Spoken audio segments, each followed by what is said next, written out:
The big dogs are eating in Seattle, man. Washington beating Oregon for the Pac-12 championship game. Washington 34, Oregon 31.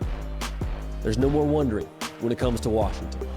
We had something to say about Washington, what it would mean if they did win this game during the week. We'll talk about all that here in a second.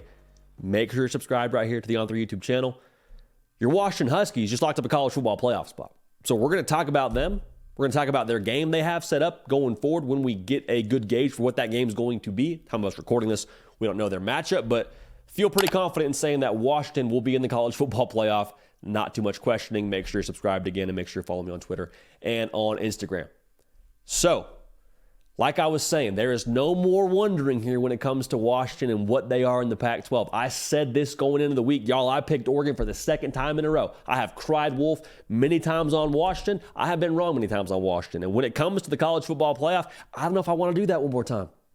Washington fans, I know you're saying, hey, keep that same energy. We want you picking against us. Like, I hear you. Like, at a certain point now, we got to kind of calibrate our perspective on Washington. And when it comes to this game against Oregon, I want to start there.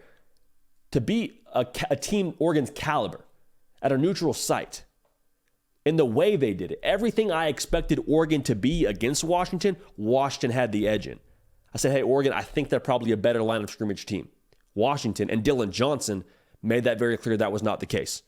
Dylan Johnson, it wasn't a thing where they just sort of spread you out and won with scheme. It was like he got downhill and delivered the blow. Like throwing shoulders left and right, throwing his helmet in there. Like he ran physical against that Ducks defense. I think that's something that's going to translate when it comes to the college football playoff. What they did defensively.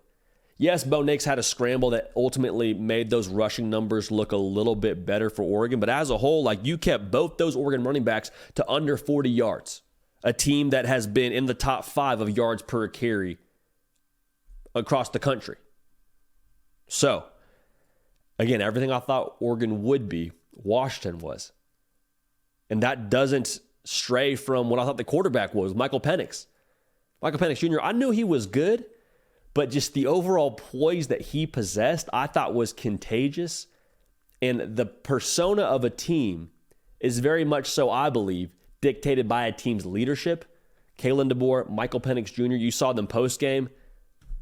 Like, they were cool as it gets. You would have thought it was just another victory for them. You would have thought it was another game, another, regular season opponent they just played. Not the Pac-12 title, not a college football playoff spot they just locked up. There was happiness there, but it wasn't this overwhelming sense of like, yes, we've reached the finish line. Like, Washington is still hungry.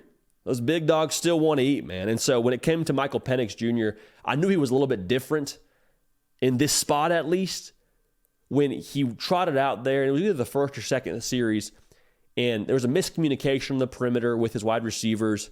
They had a screen called, and both the receivers blocked instead of one guy going back to catch it, and he throws it out there and almost gets intercepted.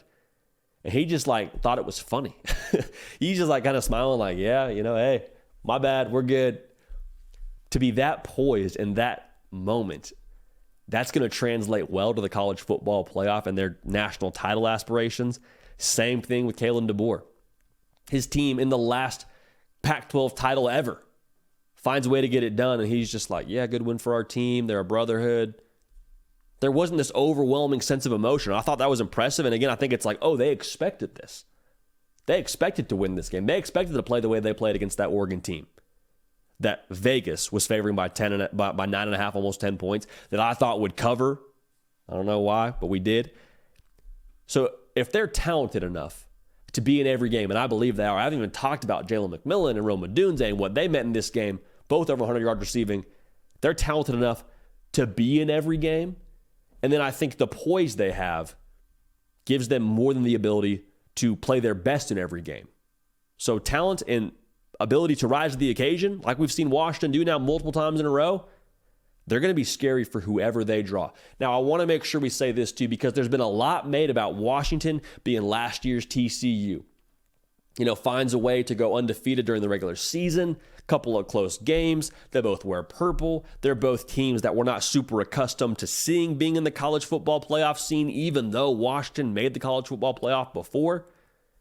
This is not TCU. And I don't just say that to say, hey, they're their own team, TCU's last year's team. I mean, genuinely the way they're built is much better than TCU. This Washington team, better on the line of scrimmage. This Washington team, better quarterback play. This Washington team, better skill overall, better wide receivers on the perimeter.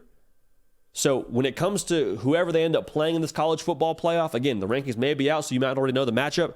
There's not a position for Washington where I feel like they would be in trouble.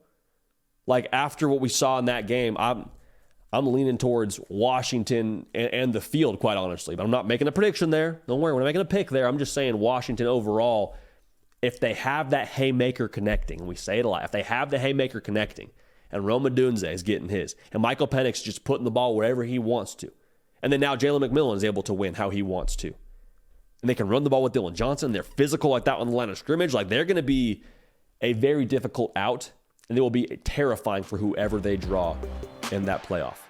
So Washington, again, the big dogs are eating. We were wrong yet again, Washington fans. Y'all have already let me have it. I appreciate it. Good to know y'all dialed in.